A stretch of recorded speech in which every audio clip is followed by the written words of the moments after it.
person I was. So those are the two things I really enjoyed about that. And after I was there for a little bit, I started seeing that, oh, okay, you could be in this industry for 2 or 3 years, and then you could move up somewhere else. But where I was at, I was tunnel vision. It's like Cindy's been there 11 years. There's nowhere to go. It's me and my good buddy coworker here. There's nowhere to go, so I'm just gonna have to look to go to some other campus or something. So I had no idea something like this would happen. Raquel, it was one of the interviewers of me when I interviewed for that job, and so, you know, I thought, okay, she's gonna be there forever, Cindy's gonna be here forever, so I'm gonna have to leave Purdue. So fortunately, Raquel got something to tempt her away.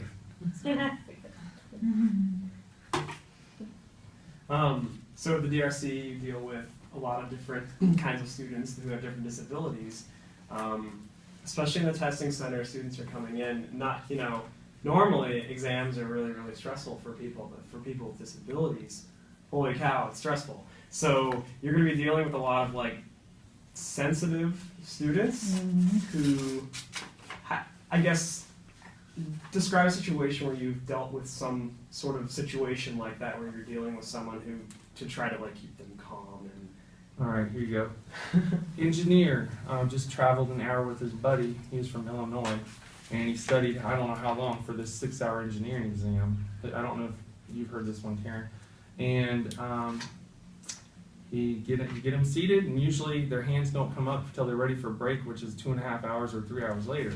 His hand goes up immediately. And I go in there, and I'm like, yeah. And he goes, I think I'm taking the wrong test. Oh, no. And I'm like, what? Okay, let me see. And I like look at his test, and I was like, is your friend that came with you taking the same test? And he said, yes. So I went and looked over his friend's shoulder, and I was like, no, your friend's is different. I was like, all right, come on out of the room for a second. Let's find out what's going on.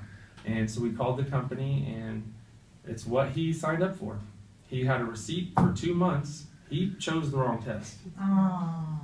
And paid this money and drove 2 hours, has to wait for his buddy before he can even leave. So I called the company and tried to go at bat for him and see if I could say, hey, you know, he didn't even get past the instructions. He didn't see any questions or nothing. One of our other vendors, this happened once, like a couple months earlier, and they gave us a credit voucher. Said, okay, cancel that test, sign them online, register for this test, here's a voucher covered. We'll just transfer his money. This company wouldn't do it. They said, hey, he's known for 2 months that he was taking this test. And I was shocked. I've never seen anything like this. I was trying to tell this guy on the phone, I was like, it's not like he test drove your car and wrecked it. This is a digital test. He opened it. You can see on the recording, he was in the instructions. And he refused to budge. But because I did it in front of the person, he saw, I didn't try to make him feel bad. I never turned on the kid and said, dude, did you read? Were you drunk when you applied? So I didn't do that. He got to see me go to bat for him, and he was really upset that he was going to have to call his parents, because that's who paid for the first test. Guess what? You know, and I gave him all the information of the number to follow up and contact the test and try to work with him through his parents, or I didn't know if they'd get attorneys involved or whatever. But he held his hand out, shook my hand, and thanked me for going to bat for him. And that's just the way I tried to do things in life. I never did hear back if he got anything worked out. I kind of, it chokes me up because I want to find out, you know, what if anything happened of it. But the funny thing too is I was still 4 or 6 months on the job, so I still felt kind of new. And I was like, Cindy, can I bring him into your office to do it or whatever? And I figured she'd want to, you know, be in on it or kind of supersede anything I say. She walked out. She like shut the door. I was like, okay, I got this. So I just try to ease their concern and let them know anything I can do to help them. And some people are going to be stressed, so there's nothing I can do but just serve them the best I can and get them started. And usually once you get them started, then they're focused on the task at hand. So. I'm going to follow up. What if the person that you had spoken with got agitated and angry? How would you have handled that? Right across and take them down. No, when I was no, really.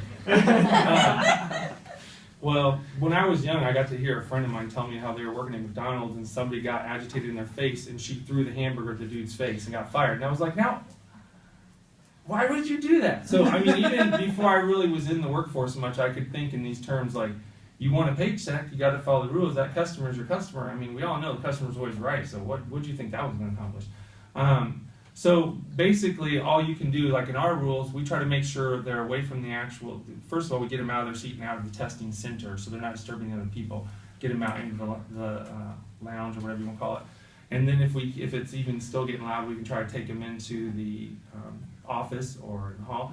But what I'm going to do is I'm going to try to show understanding. You know, we did all this in our classes. I'm going to try to show understanding and empathetic facial expressions and like, man, you're right. You know, I'm going to let them know I'm on their side. We got to see what we can do to fix this. And then all I can do is turn around and try to explain to them in the easiest layman terms I could, like, all right, well, I don't necessarily agree with their decision, but it's their test. If you and I owned a company and, you know, 200 times a year this happens, you know, how long are we going to put up with it? Eventually somebody might say, we can't keep doing this. We don't know if people are trying to record questions or, you know, I just told them, I said, personally, if it was me and probably 90% of the other people in the world, they would have given you a credit. But apparently this company doesn't have a credit voucher system set up. Their competitors do. Hopefully if this happens enough, they'll be out of business and somebody else will do these exams. But for the time being, I just talk to them like that. And if they're still yelling, I'll just be like, I understand, I'd be mad too. I think your parents probably be yelling more than you. So I don't get offended by their agitation or their loudness. I just try to empathize. And usually if you show that you're on their side, it helps. Okay.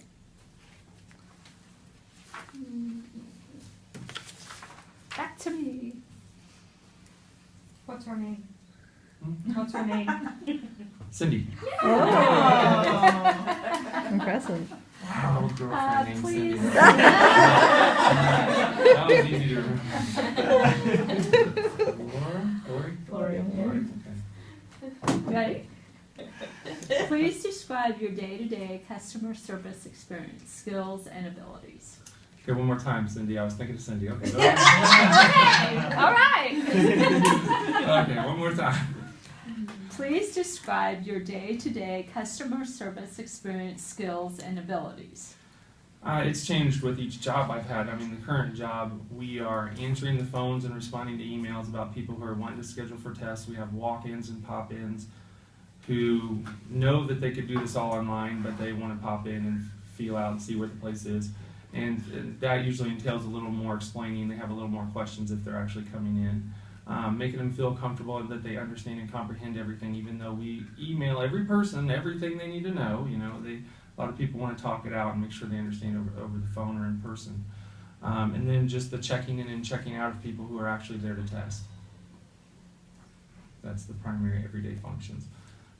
In mortgages and insurance, it was responding to their phone calls, what their needs were, putting together a presentation and different quotes, and going to their home and smiling real big and seeing if they bite.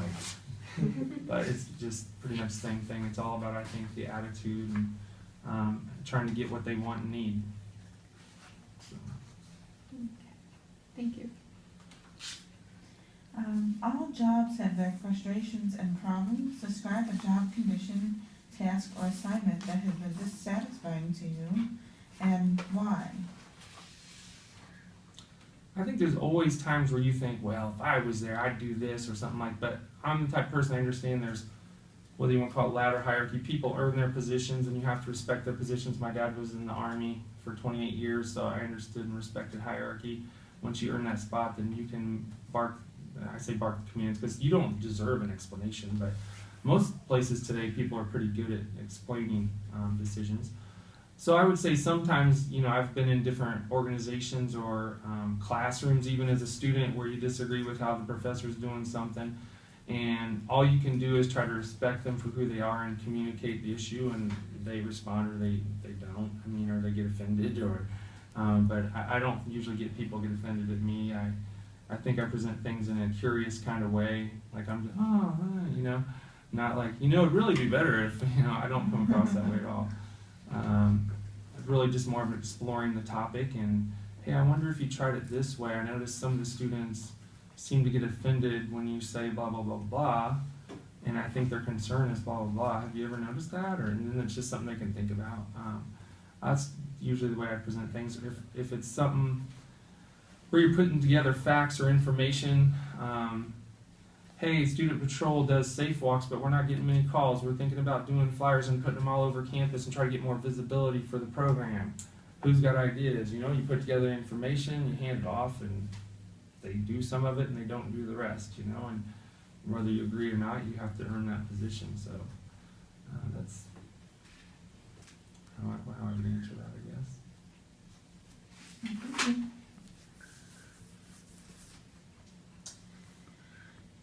Okay, I keep wanting to call you Doug, by the way. All my I did life, earlier. every teacher. You got both the flip Yeah, names there. hey Doug, I'll answer. It's fine. Okay, great. Can you describe a situation when you found yourself dealing with someone very sensitive, and what happened? Sensitive. Well, I think I covered this earlier this morning. I hate to use the same example, but earlier today I was talking about someone who was told some of the rules and seemed offended. She had some bracelets, she had a lot of Kleenex. It was just coming out of winter. She had some reddish around her nose. You could tell she had the sniffles pretty bad or something. And when she was told certain rules, she kind of took it like she was offended. And as she looked kind of shocked and offended, then she turned to her locker, and my desk is in such a way that I could see her profile of her face, and it looked like she was getting ready to sprout some tears. I was like, all right, I need to go over there and soften this up a little bit and explain the why of these rules. I think sometimes people, when they hear the why, it's much more easier for them to understand, and they don't feel like they're being picked on. But we are only allowed, this sounds kind of funny, but they're only allowed at our place to have one Kleenex at a time. They can't have a box Oh of my Kleenex, gosh. right? So during winter, if you could imagine. So her concern was she couldn't take a wad of Kleenex to take care of, and she's going to be sniffling in there. Everybody's in here. So I told her, I said, hey, we just almost finished with winter. It's our job. If we have to come in every 5 minutes, it's not a problem. The rule is there, though, because if we don't know how many Kleenex you have, you could write answers on one and stow it away, and then the test integrity is ruined. So, oh, okay. You know, now she understands. And I said, the necklace, it seems kind of tried or picky, but I mean, there's different kind of accessories or earrings where they can get different transmitters in and have their phone run in from the locker. We're in the NCTA email list. We blog back and forth about all the different cheating technologies going on, and there's some crazy stuff going on out there. So every 6 months, the vendors we work with are making new rules. And the next one I hope doesn't happen, as I was telling them also, is there's this thing where they put a patch of hair over that has the transmitter under it, a lining of hair. So I mean, what are we going to be like? Picking it up? Is that real? Is that Yeah. real or is that? Is that real? Can I tell on that? So I don't know Those extensions? how we're going to get over that eventually, but the ones we can inspect, we want to inspect. If we can take things off, we will. And some people had some that were like the friendship bracelets they've had for 5 years, and there's no way it's slipping off now. So, and they didn't want to cut it off, so we would visually inspect it, make sure that it didn't look like there was any kind of symbols or anything that could be code or any kind of cheating, you know, anything. Have you ever had to inspect somebody that's wearing headwear for religious purposes? That was my Yes, next yes. question. I've only had one myself personally. He actually had on a baseball cap, and he just had the black hat underneath, simple. And we were already told and made aware that they don't have to take it off. We just asked if we can step close and inspect it, and he was fine with that. Like he'd already been accustomed to this process, so wasn't a problem. He didn't have any issues with it, but yeah. We've had a couple times where people said it was a religious emblem they were wearing on their necklace, and so we're fine with that as long as they let us take a. Can you hold it out so I can take a peek at it? We just haven't inspected in case. And I try to make a joke of it so they don't feel offended, but make sure there's not a camera in there, transmitter, and they're like, okay. You know. So I try to do it in a way so they don't feel I'm picking on them or suspicious and I'm like, you know, hunting them down or anything.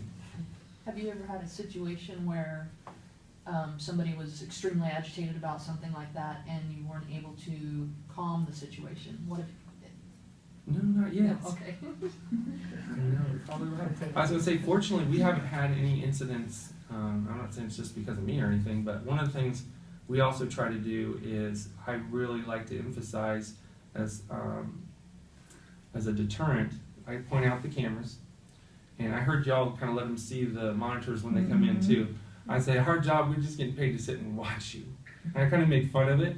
I say, so here's your cameras, and there's a microphone there as well. You're being audio and video recorded. If there's any incident at all, we have to report it to the vendor or whoever, and they can invalidate your tests. And so we don't want to waste your money or nothing. You know, I kind of, again, reemphasize you spent money. But so we haven't had any incidents. I don't know if anybody's pulled the wool over our eyes, but I mean, our cameras are one directly above them, and